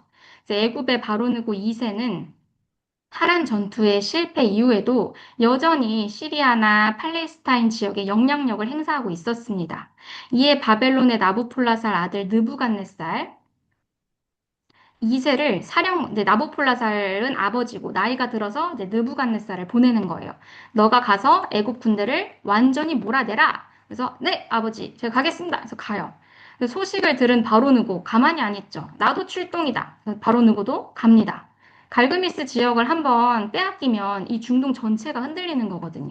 그래서 이제 가는데 애국 군대가 참패합니다. 살아남은 병사들은 남쪽으로 도망쳐요. 아, 후퇴다! 하고 도망가요. 느부갓네살 추격대는 끝까지 몰아붙여서 전멸에 가까운 타격을 입힙니다. 아, 너네 가만두지 않겠어. 내가 이 여기를 다 다스릴 거야 하면서 끝까지 쫓아가요. 바로 누구 도망가죠. 그래서 이로써 애굽은 다시는 가나안 땅으로 올라오지 못하는 신세가 되었고 바벨론이 명실상부한 세상의 주인으로 우뚝 섭니다. 에헴, 내가 이제 여기 다 내 땅이다. 그런데 내려오다 보니까 또 뭐가 있어요? 유다. 유다가 나름 소국이지만, 가성비가 좋은 거예요. 그래서 여호야김이 그 상황을 보고 지금 당황스러워요. 나를 왕으로 세워준 뒷배였잖아요. 이 애굽이 지금 박살나고 도망이 갔어요. 그러니까 어제까지는 내가 애굽의 꼭두각시였지만, 이제 내 목숨이라도 살아야 되니, 나는 이제 바벨론의 충성스러운 종입니다를 외치며 바벨론의 신하가 됩니다. 이때 느부갓네살이 오케이 오케이 너 정치 잘해 하면서 하지만 가져갈 건 또 쏜살같이 다 가져가요. 다니엘과 그 똑똑한 사람들 청년들 다 데리고 다시 바벨론으로 1차 끌려가게 됩니다. 그렇게 3년 동안 바벨론을 섬기던 여호야김은 갑자기 3년 뒤에 또 다시 눈치 싸움을 시작합니다. 뿅, 뿅, 눈치 싸움을 시작해요. 왜냐면 바벨론이 이 애굽 본토를 공격하려다가 애굽이 너무 저항하니까 당연히 바벨론이 이길 줄 알았는데 저렇게 주춤하네? 그러면 애굽이 더 세다는 거네. 그럼 나 애굽 편에 다시 서야지 하면서 바벨론에게 조공을 바치지 않고 끊어버리는 거예요. 그리고 다시 애굽과 손을 잡습니다. 그 선지자 예레미야가 이때 이제 나타나는 거예요. 여호야김이야, 제발 그러지 마라. 눈물로 말리면서 그러면 나라 망한다. 바벨론한테 붙어 있어야 된다. 해서 호소하지만 그의 예언서를 다 불태우며 무시합니다. 이제 여기서 저희가 기억해야 되는 것은 지금 무대가 두 개가 있는데 이 유다 땅에서는 예레미야가 활동하고 바벨론에서는 포로로 끌려간 다니엘이 활동하고 있었구나. 그래서 유다 백성이 있는 곳 예루살렘 무대 A 그리고 무대 B 포로로 막 똑똑한 애들 다 끌려갔죠. 그곳에서도 다니엘이 활동하고 있었다. 그곳에서도 하나님의 말씀을 전하는 선지자가 함께 있었다. 이렇게 볼 수 있습니다. 그렇게 해서 이제 여호야김은 강대국들 사이에서 줄타기를 하고 있다가 이제 조공까지 끊어버렸잖아요. 그러니까 어떻게 돼요? 느부갓네살 가만히 안 있죠. 분노하죠. 바로 쳐들어와서 죽이고 싶으나 지금 아직 사정이 좋지 못하여 주변 국들에게 사주를 합니다. 그래서 아람아, 모아바, 암모나, 쟤 좀 계속 괴롭혀. 저 새끼 아주 말 안 듣는 놈이야. 하면서 계속 괴롭혀요. 그러다가 이제 기원전 598년에 여호야김은 죽습니다. 여호야김이 죽고 난 뒤 이제 그의 아들 여호야긴이 왕위를 이어받지만 그에게 남겨진 것은 아버지가 싸지른 거대한 사고의 뒷수습뿐이었죠. 똥 치우고 있는 거예요. 느부갓네살 왕은 여호야김의 배신에 단단히 화가 나 있습니다. 그래서 어떻게 해요? 또 쳐들어오죠. 이번에 내가 가만히 안 있겠어. 느부갓네살 다시 왔어요. 그러면서 근데 여호야긴이 알아요. 지금 왕된 지 몇 개월 되지도 않았는데 싸울 수 없다는 것을 알고 성전 문을 그냥 활짝 열어줘요. 그런데 항복을 했는데도 불구하고 가만히 안 있어요. 그래서 너 안 돼, 안 돼. 너네 나를 지금 배반한 역사가 있어. 안 돼. 가만히 두지 않겠어. 너네 다 이리 와. 하면서 여호야긴의 엄마, 그 전쟁에 필요한 무기를 만들 수 있는 대장장이, 기술자, 용사 1만 명, 똑똑한 친구들, 그 솔로몬 성전에 있던 금기구들, 예배당 다 파괴하고 데려가는 거죠. 그래서 쏠쏠하게 챙겨서 다시 돌아갑니다. 이때 이제 선지자 에스겔 선지자도 함께 끌려갑니다. 이 모든 조국을 바라보며 하박국 선지자는 아주 안타까워하죠. 근데 느부갓네살은 이렇게 유다를 완전히 멸망시키지는 않고 대신 요시야를 세워놓습니다. 요시아의 또 다른 아들, 이제 맏다디아. 이 맏다디아가 본 이름이고, 느부갓네살이 너 맏다디아, 너 시드기야로 이름 고쳐 해가지고 이제 시드기야가 된 거예요. 그래서 그 또한, 근데 이 시드기야도, 잠시만요.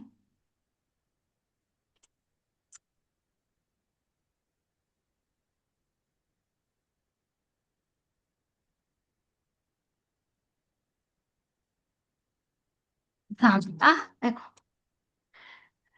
그렇게 해서 이제 나라가 망해가는 판인데, 이 시드기야조차도 예레미야 선지자의 경고를 무시하고, 나중에 또 바벨론을 무시합니다. 배신합니다.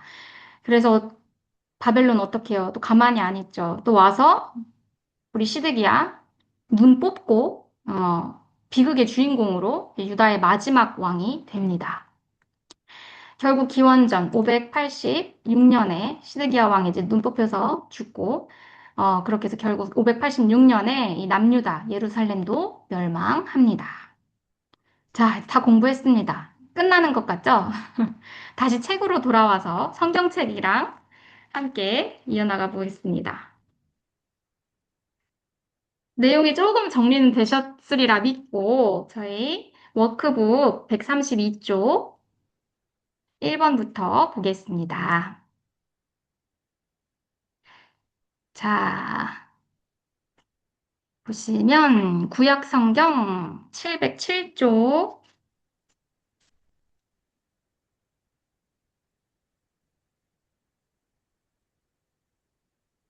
저희가 금방 보았던 이 내용을 성경에서 한번 찾아볼게요. 그래서 제가 어, 역대하 35장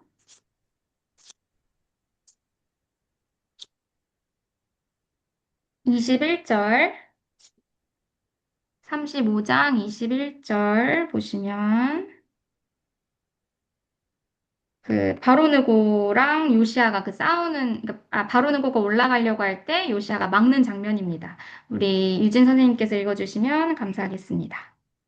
느보가 요시아에게 사신을 보내어 이르되 유다 왕이여 내가 그대와 무슨 관계가 있느냐 내가 오늘 그대를 치려는 것이 아니요 나와 더불어 싸우는 격독을 치려는 것이라 하나님이 나에게 명령하사 속히하라 하셨은지 하나님이 나와 함께 계시니 그대는 하나님을 거스르지 말라 그대를 멸하실까 하노라 하라. 네, 내용 이해되시죠? 그다음에 그렇게 해서 요시아가 전사하고 그다음에 역대하 36장 3절 보시면 3절, 4절 그 여호야킴이 즉위하면서 조공 이야기 기억나시죠? 거길 성숙 집사님께서 3절, 4절 읽어주시면 됩니다. 애굽 왕이 예루살렘에서 그의 왕위를 폐하고 또 그 나라에 은 100달란트와 금 1달란트를 벌금으로 내게 하며 애굽 왕 느고가 또 그의 형제 엘리야김을 세워 유다와 예루살렘 왕으로 삼고 그 이름을 고쳐 여호와김이라 하고 그의 형제 여호아스를 애굽으로 잡아갔더라. 네, 이해가 되죠? 그리고 이 똑같은 내용이 열왕기 하에도 나와 있습니다. 열왕기 하 구약성경 604쪽으로 가시면 604쪽 열왕기 하 23장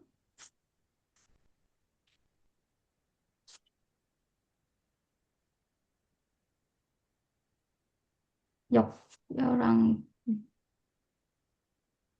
열왕 604 23, 29, 23장 29절 29, 29절 제가 읽어볼게요. 요시야 당시에 애굽의 왕 바로느고가 아수르 왕을 치고자 하여 유브라데 강으로 올라가므로 요시야 왕이 맞서 나갔더니 애굽 왕이 요시야를 무깃도에서 만났을 때에 죽인지라. 그래서 무깃도 전투에서 요시야가 죽었다 보실 수 있고 또 열왕기하 23장 35절 보시면 그 가혹한 세금 징수 이야기 그대로 나옵니다. 여호야김이 은과 금을 바로에게 주니라. 그가 바로 느고의 명령대로 그에게 그 돈을 주기 위하여 나라에 부과하되 본인이 아니죠. 백성들 각 사람의 힘대로 액수를 정하고 은금을 징수하였더라. 네, 그 이야기를 먼저 읽고 성경을 읽으니까 확실히 더 잘 이해가 되는 것 같아요. 그리고 이제 갈그미스 전투의 결과를 가장 명확하게 보여주는 구절은 열왕기하 24장 7절입니다. 24장 7절 성석 집사님께서 읽어주시면 감사하겠습니다.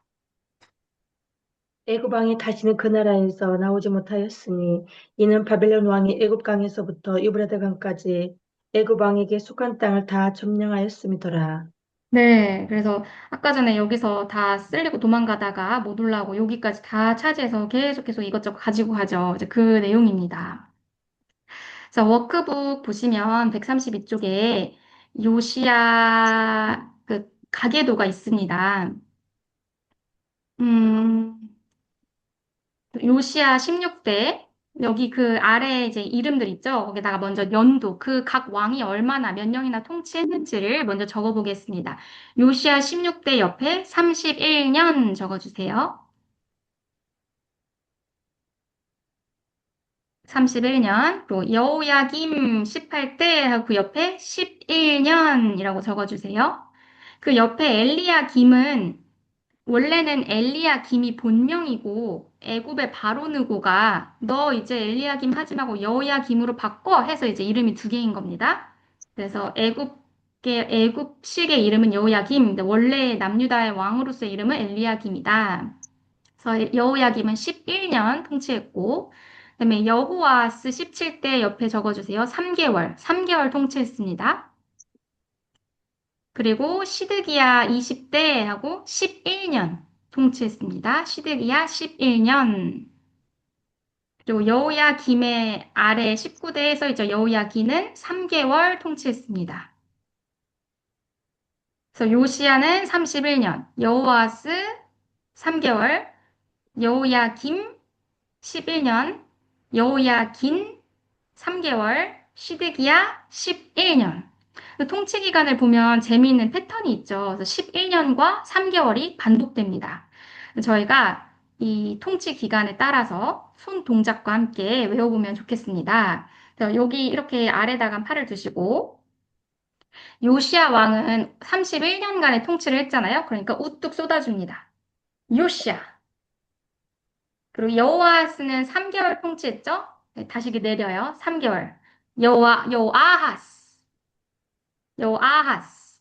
그리고 여호야김은 11년 통치했으니까 다시 위로 올라가요. 여호야김. 그리고 여호야긴은 다시 3개월이니까 또 내려와요. 여호야긴.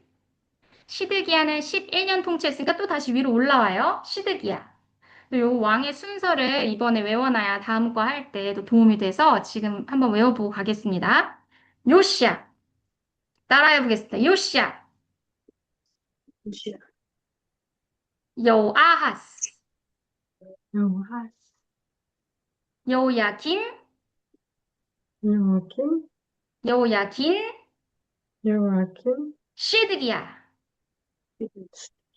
그래서 요시아는 제일 팔을 위로 그냥 위로 올려주시면 돼요. 선에서 최대한 위로. 여호아스는 3개월이니까 짧게 여호아하스. 요, 여호야김은 다시 11년이니까 위로 중간쯤 올려주시면서 여호야김, 요아kim, 여호야긴, 시드기야. 마지막 한 번만 더 해볼게요. 요시아, 요시야, 여호아하스, 요하스, 여호야김, 요아kim, 여호야긴, 요아kim, 시드기야. 히스기야. 네, 이렇게 패턴입니다. 그래서 저희 PPT 보시면 그 순서대로예요. 여기 지금 외운 거 있죠? 요시아, 높았다가, 요아하스, 3개월이니까 또 짧아졌다가, 여호야김, 11년인 여호야긴, 3개월, 시드기야. 이렇게 하면, 외우기가 좀 쉽죠? 그래서, 요시아, 여호야아하스, 여호야김, 여호야긴, 시드기야. 이렇게 외우시면 되겠습니다. 얘가 좀 더 길어야 되려나? 이렇게. 네. 자, 그렇게 해봤고요. 그래서 이제 우상숭배가 가장 강했던 므낫세와 아몬을 이어 이 요시아 왕이 등극해서 소위 이제 이런 선지자들과 함께 종교 개혁을 단행합니다. 히스기야 때는 이사야와 미가가 함께하며 종교 개혁을 했다면 요시아 왕 때는 예레미야, 나훔, 스바냐, 하박국 이런 선지자들과 함께 활동하고 있었습니다. 그래서 2번. 바로 2번. 이집트와 신바벨론의 제2차 갈그미스 전투. 이제 저희가 내용은 이미 한 번 다 봤으니까 성경에서는 어떻게 말하고 있는지 성경을 한번 쭉 읽어볼게요. 그 왕하 24장 1절. 열왕기하 24장 1절 보시면 여호야김 시대에 바벨론의 왕 느부갓네살이 올라오매 여호야김이 3년간 섬기다가 돌아서 그를 배반하였더니 장면 생각나죠? 눈이 이쪽 갔다 저쪽 갔다 하다가 배반을 했어요. 조공 안 바쳤죠. 그래서 요시야 왕이 그렇게 해서 이제 했고 그다음에 역대하 36장 6절 역대하 36장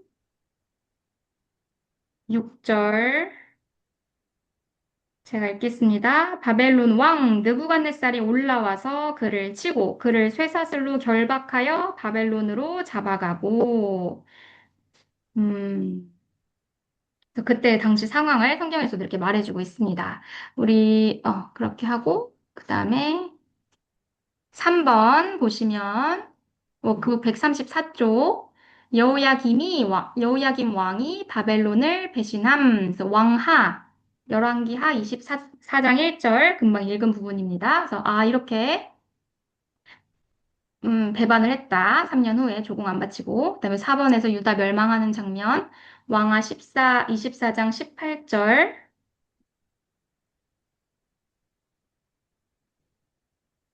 19절 20절 보겠습니다.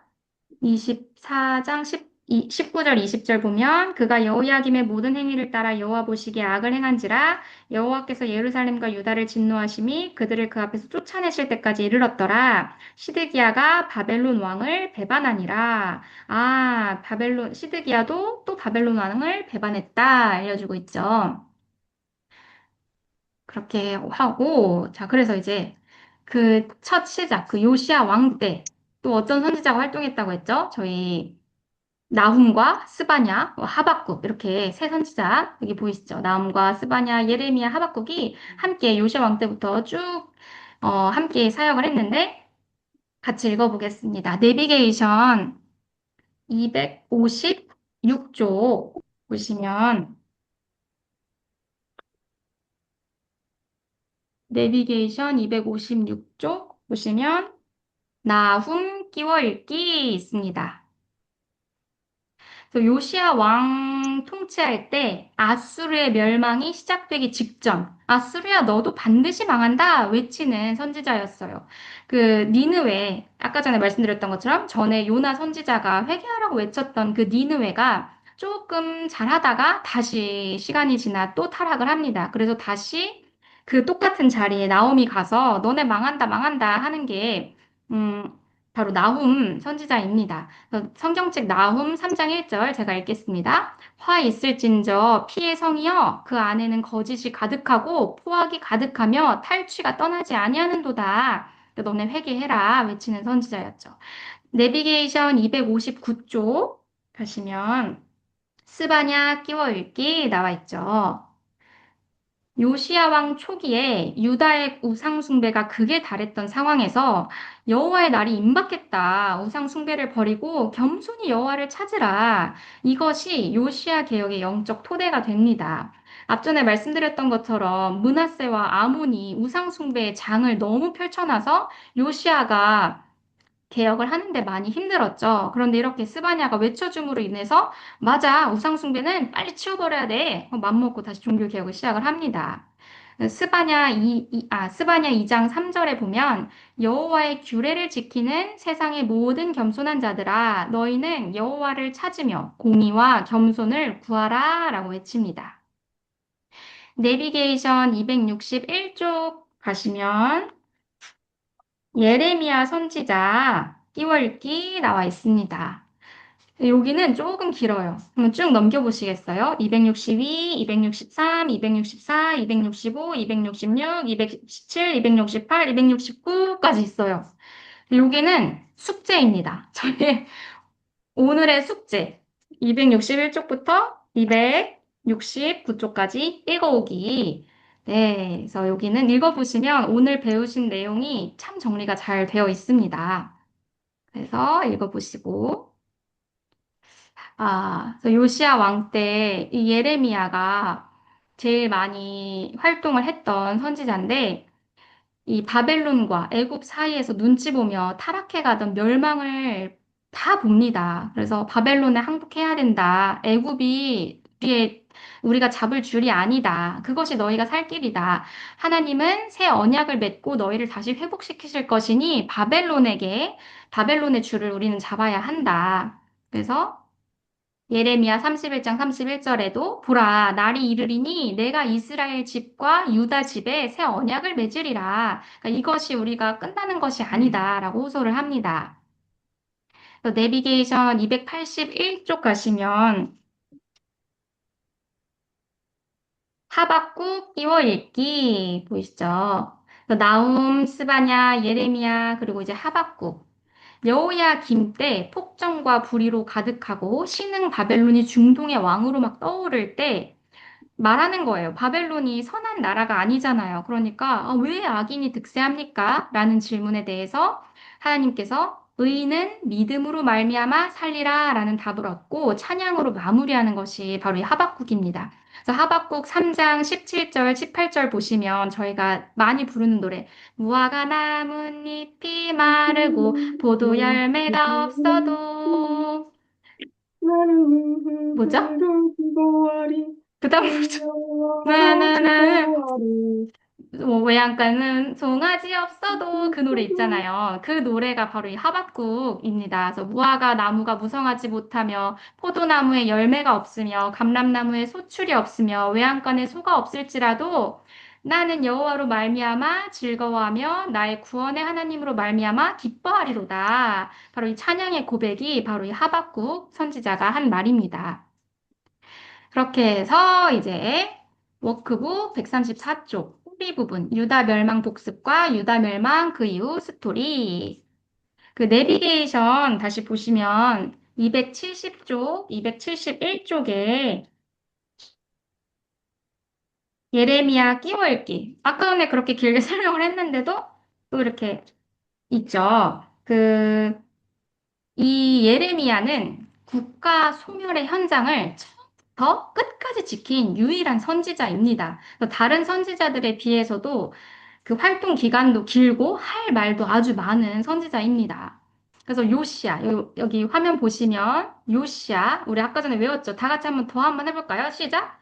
요시야, 요아하스, 요야김, 여긴, 요야긴, 여긴, 시드기야. 시대야. 네, 이거 외웠죠? 이 모든 왕들의 역사를 다 보고 있는 게 지금 예레미야입니다. 그래서 유다의 마지막 불꽃이 꺼져가는 이 전 과정을 목격했습니다.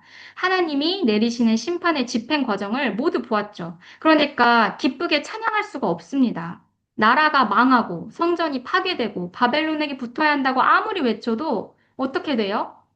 결국 반역자로 몰려요. 왜 우리가 바벨론한테 붙어야 돼? 우린 애굽한테 붙을 거야 하면서 반역자로 몰리면서 막 구덩이에 던져지고 감옥에 갇히는 존재가 됩니다. 진실을 말했는데도 불구하고 그런 취급을 받아요. 그런데 또 하나님께서는 이제 멸망이 임박했으니 결혼도 하지 말고 자녀도 두지 말라고 하세요.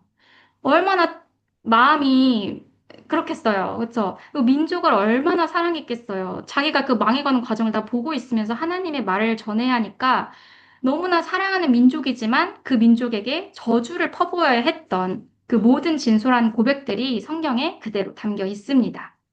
그래서 예레미야로 끝나지 않고 예레미야 애가를 지어 부르는 겁니다. 그래서 6번 그 135쪽 6번 보시면 예레미야가 애가를 지어 부름. 그래서 눈물의 선지자로서 애가를 지어 부르셨습니다. 자, 오늘은 이제 히스기야부터 시드기야까지 저희 꼬리 부분 공부했습니다. 그래서 숙제는 아까 전에 말씀드린 대로 그 내비게이션 261, 269쪽 끼워 읽기 거기가 숙제예요.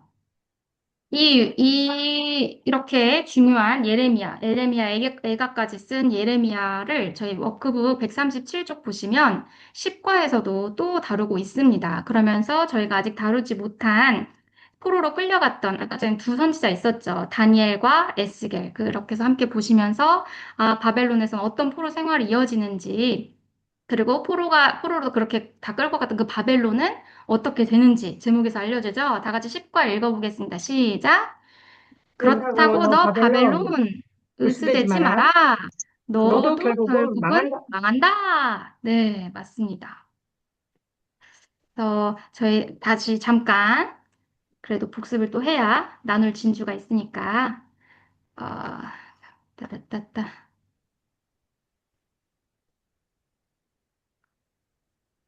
잠시만요.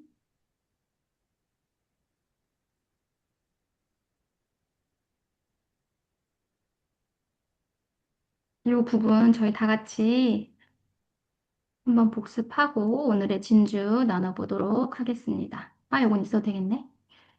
음,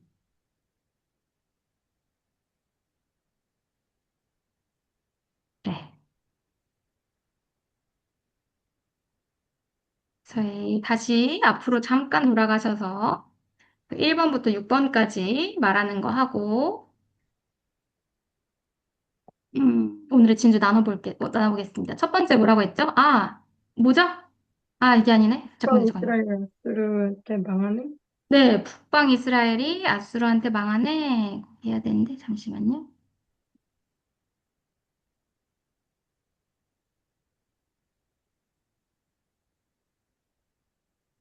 네, 여기. 1번 제목 시작. 그럼 빵 이스라엘이 이스라엘이 아수르한테 망하네. 2번 제목 시작. 결국 열왕기 사가가 북이스라엘에서 남유다의 주인공을 바꾸네. 북방에 3번 시작. 남유다의 본이 히스기야 왕이네. 4번 시작. 아하, 그래서 히스기야 왕 때도 등장하는 나라가 아수르구나. 5번 시작. 아수르가 바벨론한테 망하네. 6번 시작. 남방 유다도 바벨론한테 망하네. 네, 맞습니다. 그럼 저희 오늘 나눈 내용 잠깐 1분 정도 복습해 보시고,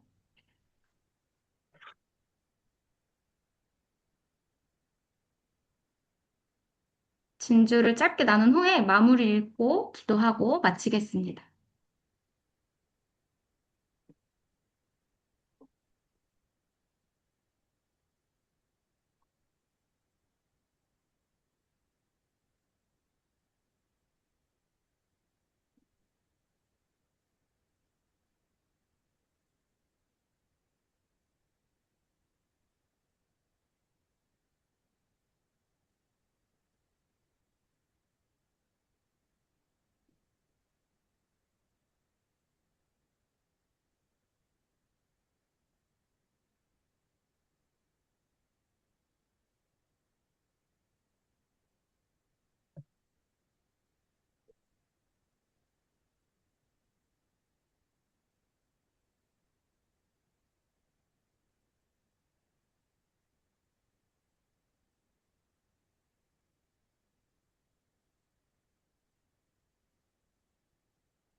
정리되셨을까요?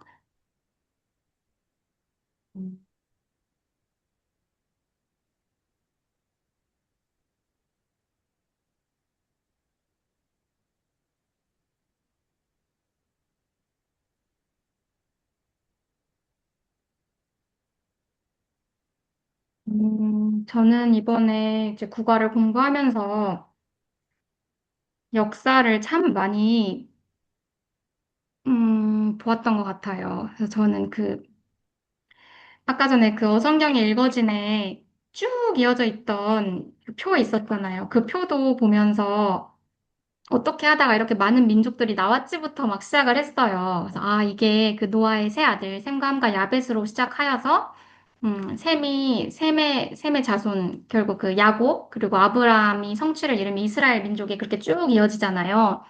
근데 그 부분을 보면 정말 많은 강대국들이 계속 왔다 갔다 없어졌다 생겼다 하는 와중에 가늘고 길게 지금까지 이렇게 쭉 이어지는 모습을 보면서 하나님이 절대 포기는 안 하시는구나. 나라가 흩어지는 한이 있더라도 다시 지금도 이스라엘이란 나라가 없어졌는데 다시 또 생겨서 그렇게 한 나라로 우뚝 서 있잖아요. 그래서 하나님의 언약이 있기 때문에 그 나라가 유지되고 있다고 생각을 해요. 그리고 지금은 다시 성취하실 때가 되어서 다시 그 나라를 회복시키시고, 어, 또 그의 계획을, 하나님의 계획을 지금의 강대국인 중국과 뭐 미국, 이 나라들을 또 통해서 또 하나님의 역사가 이루어지고 있는 거겠구나. 그런 생각을 하게 되었고, 역사가 그냥 역사에서 끝나지 않고 역사는 계속 반복된다는 말에 다시 한번 수긍을 하는 시간이 되었습니다. 그리고 제일 안타까웠던 거는 그 아무리 옳은 진리를 외쳐도 듣지 않는다. 악한 왕들은 절대 귀담아 듣지 않는다. 그래서 태워버린다거나 뭐 전혀 선지자 취급을 안 해준다거나 근데 그런 가운데서도 외로운 싸움을 하는 것은 결국 선지자들의 역할이다. 음, 그런 걸 많이 느꼈고, 나 또한 세상이 보는 외로움에 넘어지지 말아야겠다. 이렇게 배웠으니 이것을 나의 기준으로 삼고 쭉 밀고 나가야겠다고 생각을 했습니다. 그리고 또 기뻤던 점은 하나님은 절대 홀로 세우시지 아니하시고 히스기야라는 왕이 잘 설 수 있도록 이사야와 미가를 붙여주시고 또 요시야가 잘 설 수 있도록 나훔, 스바냐, 예레미야, 하박국 이렇게 선지자들 붙여주시지 하나님의 사역을 하실 때는 분명한 동역자가 있다는 것을 다시 한번 보게 되는 시간이었습니다. 네, 이상입니다. 그러면 이제 성숙 집사님께서 또 나눠주시면 감사하겠습니다. 그러니까 이거 보면 하나님 나라는 망한 것 같아요. 지금 세상으로 보면.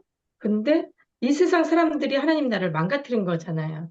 그러니까 그 당시에도 괜찮은 것 같았는데 레이 지파 그 당시에 지금으로 말하면 목사님들이 자기 할 일을 제대로 못했기 때문에 선포해야 될 걸 선포해야 되고 가르칠 걸 가르쳐야 되는데 그렇지 못하고 자기가 세상 사람들하고 짝하고 세상 여자 만나 아기 낳고 살아가고 세상의 것을 다 받아들이는 게 지금도 목사님들이 말씀을 제대로 먹이는 게 아니라 세속화되어 있는 목사님들도 많지만 그래도 한쪽에서는 그런 사람이 있는 반면 한쪽에서는 또 말씀을 가지고 그대로 선포하는 목사님들이 계시단 말이죠. 그러니까 하나님 나라는 망한 게 아니다.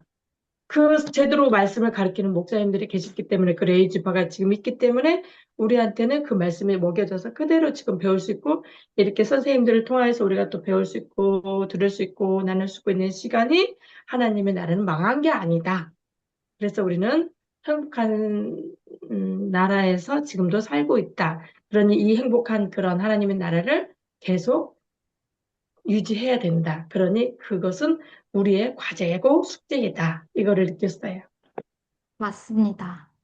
그 선지자들도 다 정치자들, 지도자들이 음, 부패해서 이런 거다 하고 계속 지적을 하세요. 맞습니다. 지금의 한국도 똑같아. 정치자를 손각하게 보는 것 같아요. 그때만의 얘기가 아니구나 음, 싶습니다. 음. 네, 또 유진 선생님께서도 한 말씀 나눠주시면 감사하겠습니다. 저는 그럼에도 하나님 나라는 끝나지 않는다라는 거를 음. 느끼게 되었고, 아, 진짜 사람이 선택하고 사람이 그냥 각자 자기의 소견과 생각이 옳은 대로 가는 게 당장 보기에는 사실 잘 되는 것 같고, 당장 보기에는 성공한 어떤 일들 같지만, 아, 그게 정말 영원하지는 않을 수 있다. 그게 진짜 정말 인간의 뜻대로 가는 거는 한계가 있고, 아, 하나님이 정말 어떻게 바라보시고 일을 하시는가를 좀 보게 되었고, 그럼에도 정말 한 사람을 세우셔서 다시 그 나라를 살리시고, 한 영혼을 살리기 원하시는구나를 보게 되었습니다. 감사합니다. 네, 또 안순철 선교사님, 그냥 김예희 선교사님 가능하실까요? 네, 네. 안석연사님 그 운전 중이셔가지고 아, 그렇고, 예, 네네네. 예, 저희 지금, 딸 바래다 주고 지금, 서울로 아, 가고 있고, 예, 강의 잘 들었고, 제가 다시 한번 감독해서 또 듣겠습니다. 근데 감사합니다. 저는 망한 자 생각하면 그 역사 속에서 예, 이 세대 망할라가다가 어딘가 하는 생각이 좀 드네요. 네, 예, 오늘 고맙습니다. 네. 감사합니다. 얼굴 뵈서 좋습니다. 네, 네. 네. 김요한 선교사님께서도 한 말씀 나와주시면 감사하겠습니다. 예, 뭐 저도 느끼는 거지만 위에 윗물이 맑아야 아랫물이 맑아질 수밖에 없는 구조인 것 같아요. 음, 그래서 근데 또 아랫물을 맑게 하기 위해서 윗물들보다는 중간물에서 많이 노력을 하고 있는 것 같은데 얼른 가실 분들이 빨리 가셔야지. 예, 교회도 그렇고 뭐 다 이제 얼른 은퇴하실 분들 빨리 하시고 어, 잘, 잘 이제 그게 전수가 잘 됐으면 좋겠어요. 신앙도 그렇고. 그 요즘 세계관 전쟁이다 보니까 애들이 이제 세계관이 더 어른들보다 저희들보다 더 SNS가 확 열려 있으니까 정보들이 엄청 많다 보니까 애- 오히려 애들한테는 선생님들이나 저희 세대나 뭐 윗세대보다는 SNS가 오히려 사상 세계관 교육이 더 잘하는 것 같아요.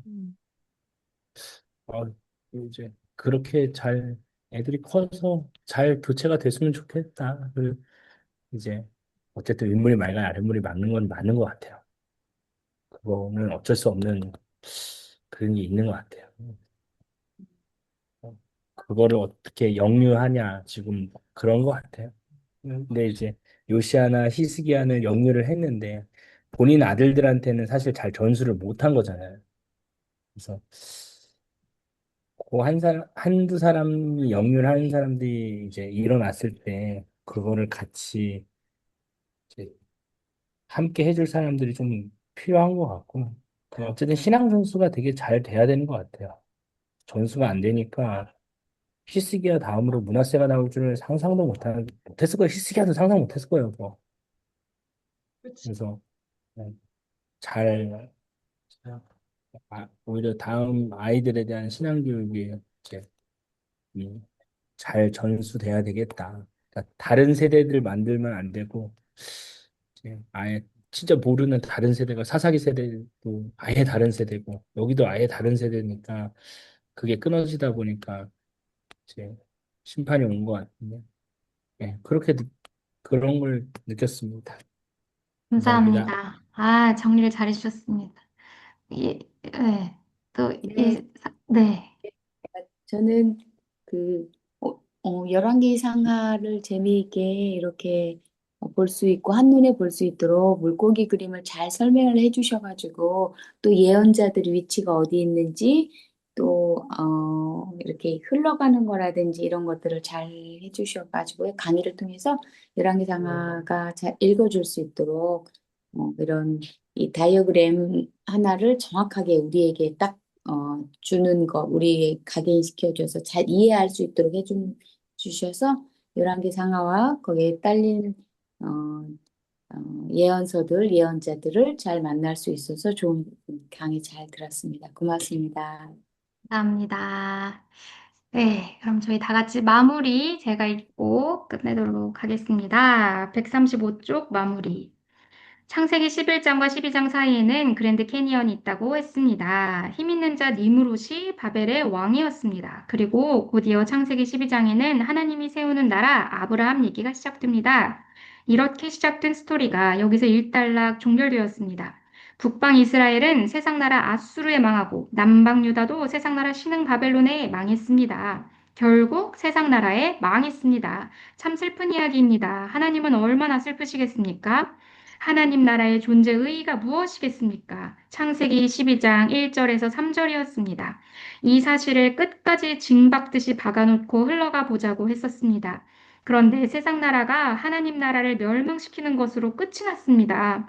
결국은 하나님 나라가 세상 나라한테 졌습니다. 망했습니다. 그럼 하나님 나라는 사라지는 것일까? 망했으니 끝인가? 왜 하나님 나라는 망하는가? 하나님이 시작하신 나라가 아니었던가? 바로 이런 상황에 떡 자리 잡고 앉아 있는 사람이 예레미야입니다. 예루살렘 본토 무대 A입니다. 이 예레미야의 무대를 붙들고 있어야 포로들이 가 있는 무대 B도 보이는 겁니다. 바벨론이지요? 예레미야가 예루살렘에서 외치는 말은 간단합니다. 아, 베길, 바알과 아세라, 망한다! 엘리야의 예언 그대로입니다. 자, 이런 상황에서 성경의 다음 이야기는 도대체 무엇인가? 이런 질문을 품고 다음 시간을 기다려 봅시다. 그래서 다음 과 10과 그렇다고 너 바벨론 으스대지 마라. 너도 결국은 망한다. 다음 주 월요일에 뵙겠습니다. 감사합니다. 수고하셨습니다. 네, 네, 고맙습니다. 감사합니다. 네, 고맙습니다. 네. 아.